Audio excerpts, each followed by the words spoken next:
शेतकरी मित्रांनो नमस्कार, शुभ सकाळ. हे पक्षी आपल्या गोट्यातील किडामुंगी खाण्यासाठी सकाळ सकाळी आपल्या मुक्त गोट्यामध्ये आलेले आहेत. याच्यानंतर आपण थोड्या वेळाने जनावरे गाई सगळ्या आतमध्ये घेतो. आता ह्यांना हीच वेळ आहे किडामुंगी खाण्यासाठी.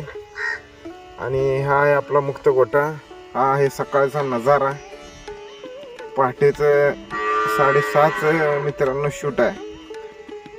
आणि हे 2 कंपार्टमेंट आहेत. पलीकडे म्हशीसाठी केलेला आहे आणि अलीकडे गाईसाठी केलेला आहे. आता आपण जसं आतमध्ये जाईल तसे पक्षी बाहेर निघत आहेत. आणि हा आहे सावलीसाठी केलेलं एक छोटंसं नियोजन. आणि समोरील बाजूस जे दिसतंय हे ओपन शेड आहे. जवळजवळ 200 ते 250 फूट लांबीचं हे शेड आहे. या ठिकाणी आपण